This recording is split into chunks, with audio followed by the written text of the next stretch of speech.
Assalamualaikum warahmatullahi wabarakatuh. Salam safety semua buat teman-teman K3 buat teman-teman K3 dimanapun Anda berada, juga teman-teman pekerja kontrak. Tapi sebelum kita mulai ya, saya ingin memberikan semangat buat teman-teman pekerja kontrak.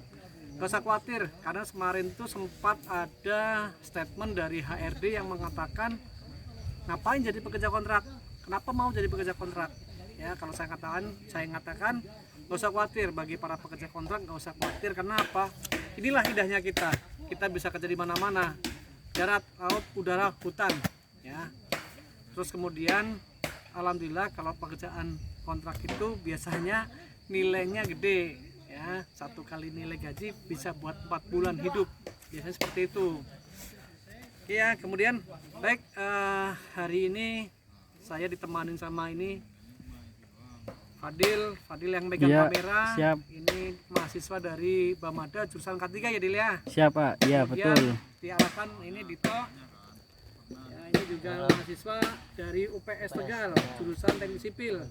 Kalau tadi Fadil dari Bamada Selawi itu ditemani juga. Ini para pekerja juga ya, yang sedang istirahat. Tapi ada juga beberapa teman-teman yang lagi bekerja. Teman-teman lihat sambil lihat suasananya. Oke, suasana kita di hutan ini ya, di hutan belantara. Ini masih hutan, betul-betul hutan. Kita buka lahan di sini.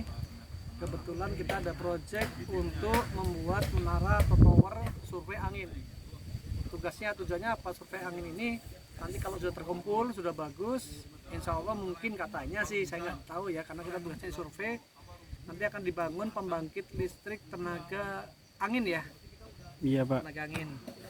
Nah, seperti yang kita ketahui semua bahwa kegiatan di sini itu karena kita bekerja di area hutan, semak belukar yang tidak terjamah orang, maka salah satu faktor resiko bahaya yang ada di sini adalah binatang melata, terutama ular, kalajengking. Tapi kalau saya lihat sih di sini kalajengking tipenya tipe yang gede. Nah, kalajengking sendiri teman-teman harus paham bahwa kalajengking itu memang ada yang berbisa, ada yang semi, yang kelas 1 dan kelas 2. Kebanyakan sih kalau lihat dari tempat seperti ini adalah kalajengkingnya dia tipe bisa yang kelas 2. Artinya kalau sengat paling panas, demam ya, tidak akan mematikan. Karena ingat, semakin besar kalajengking maka bisanya justru akan semakin kecil. Beda dengan tipe-tipe yang semakin kecil justru bisanya semakin besar. Lah itu bedanya kalajengking. Nah, sekarang kita mengulas masalah ular nih. Di sini ular, data kemarin kita ke puskesmas, ke rumah sakit, data yang terupdate di rumah sakit ya adalah banyaknya ular jenis tanah atau ular gibuk. Kalau dalam bahasa Indonesia ular gibuk. Ya, bentuknya pipih. Kalau kita balik bentuknya pipih. Kemudian kontur warnanya itu akan berkamuflase karena warnanya akan sama dengan seperti ini. Ya, kamuflasenya pada sisiknya bentuk ini. Sayang kita tadi pengen nemu, kita tangkap. Ini buat pembelajaran. Cuman tadi nggak nemu. Ya. Tapi kalau data dari rumah sakit itu sudah terupdate 1 bulan paling enggak 1, karena dalam kurun waktu setahun 2021 kemarin itu tercatat di desa Waringin Kurung ini Kabupaten Pandeglang, kecamatannya apa, Sumberjaya ya, Sumberjaya, itu tercatat ada 12 kasus orang tergigit ular tanah, ular gibuk namanya ya. Nah, dari 12 itu terupdate juga yang meninggal 2 kemarin. 2 ya dia, yang meninggal dia. Yang kena ular 2 ya, yang meninggal 2 ya. Ya, yang meninggal 2 kemarin. Ini data dari puskesmas Cimanggu. Nah, terus kemudian apa sih yang harus kita minimalisir? Yang pertama, pakai sepatu yang tinggi, karena posisi ular itu pasti berada di bawah tanah. Ya, jadi yang diserang pertama kali adalah kaki. Kemudian tempatnya di mana? Tempatnya dia lebih banyak di tempat-tempat semak-semak yang banyak sampah seperti ini, karena dia ikut kamuflase. Atau orang desa itu biasanya cenderung mengatakan adalah ranjau darat. Jadi di hutan itu orang desa itu mengatakan ranjau darat. Kalau ada orang desa mengatakan ranjau darat itu artinya adalah ular gipuk. Terus apa lagi yang harus kita siapkan? Yang berikutnya adalah kita selalu jalan, jangan lupa bawa tongkat ya. Kerja pun sama, pada saat nyabit rumput, satu yang buat pegang rumput apa tongkat, satunya pakai sabit. Kemudian kita harus waspada. Terus yang terpenting jangan sampai lupa adalah kita bawa ini nih, snake bite kit ya. Ini kotak peralatan untuk kena gigitan ular. Kayak kita buka ya.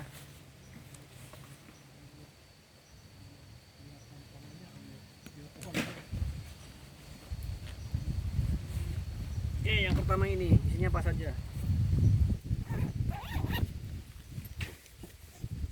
Peralatannya sih sama standar dengan kotak P3K. Cuman bedanya ini adalah lebih banyak alat yang digunakan agar si korban tidak banyak bergerak, Nah, ini ada spalek ya, sudah dibusa. Ini fungsinya adalah untuk agar bagian tubuh yang terkena gigitan ini tidak bergerak. Jadi kondisinya dia benar-benar harus begitu gigit tangan ya. Ini di spalek, di mitela, diikat. Ini ada alat untuk mitelanya ada. Kemudian kasa steril. Ini mitela harus seperti ada ya. Kalau orang kesehatan pasti tahu mitela. Terus kemudian ada juga alat penyedot, cuman maaf ini alat penyedotnya ketinggalan ya. Jadi posisinya seperti inilah, kita kasih gambaran saja ini karena posisi alat sedotnya nggak ada. Misalkan nih tangan kegigit. Nah, ciri-ciri hewan yang berbisa, ular berbisa adalah meninggalkan 2 lubang.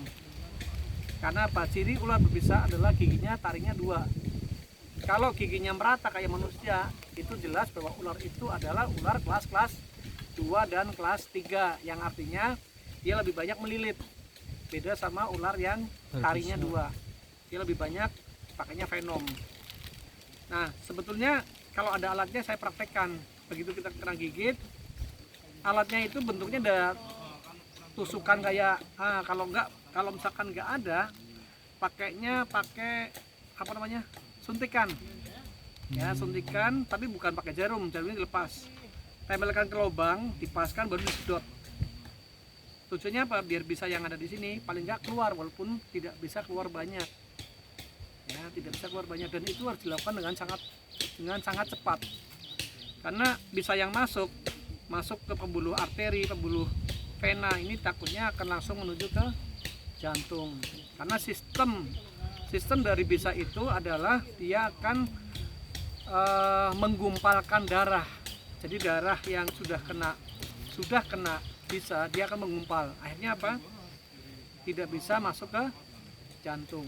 Itulah yang menyebabkan orang anfal. Setelah disedot baru dibuang. Tidak diperbolehkan menggunakan mulut. Ya, dulu sering kalau di film-film mengeluarkan bisa itu dengan cara disedot, itu nggak boleh. Kenapa Pak itu? Nggak boleh. Kenapa? Karena sama aja, disedot masuk ke mulut juga. Jadi posisinya pasti ada racun yang ada di mulut. Karena ingat, racun, kemudian bahan kimia dan lain-lain masuk ke tubuh itu melalui 3 tempat. Yang pertama inhaler, lewat hidung, pernapasan hidung. Yang kedua adalah oral atau lewat lubang mulut. Ya, lubang mulut. Yang ketiga melalui pori atau iritasi. Jadi sesuatu hal yang masuk ke dalam tubuh itu melalui 3 lubang. Lubangnya apa saja? Itu tadi inhaler, oral, sama iritasi. Ya, jadi nggak boleh pakai mulut. Setelah kita sedot, kita upayakan bahwa bagian tubuh yang terkena bisa itu dipalek dan usahakan lebih rendah dari jantung. Kenapa lebih rendah dari jantung? biar tidak masuk ke aliran Darah. Oh, jadi harus di bawah ya, tidak boleh bergerak-gerak. Baru kita pandu. Setelah penanganan pertama kita pandu menuju ke puskesmas yang dekat. terdekat. Tapi ingat, karena ini hutan-hutan belantara, hutan seperti ini, maka menuju ke puskesmas memerlukan waktu yang Cukup lama. Sedangkan masuk ke lokasi seperti ini aja kita jalan itu paling enggak setengah jam sampai 1 jam. ya, 1 jam perjalanan. Maka alangkah baiknya, memang bagusnya, ini ngomong bagusnya di tempat-tempat seperti ini, pekerjaan-pekerjaan yang risiko tinggi seperti ini, paling enggak seorang safety-nya ada 2, satu safety man, satunya adalah orang medikal. Medis. Ya, kenapa medik? Karena yang boleh melakukan tindakan medis, baik suntik dan lain-lain, pengobatan itu sesuai undang-undang kesehatan hanya orang-orang medik, dokter, perawat, bidan, farmasi. Ya, kita orang-orang ketiga boleh nggak boleh. Kalau orang ketiga backgroundnya bukan background tenaga medis, maka tidak diperbolehkan untuk melakukan tindakan pertolongan. Hanya diperbolehkan melakukan tindakan awal. Ya, orang ketiga itu hanya tugasnya tindakan awal, hanya sampai nyedot, bisa melakukan pembedaian, memposisikan bahwa agar si korban aman, nyaman, hanya sampai situ, dan mengevakuasi dari tempat yang bahaya menuju tempat yang aman. Awal. Ingat, aman awal, bukan aman tapi aman awal. Ya, bahasanya itu adalah aman awal.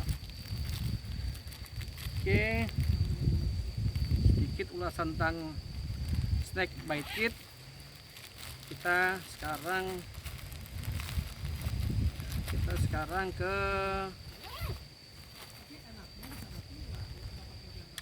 ya, ini medical first aid ya, untuk pertolongan awal.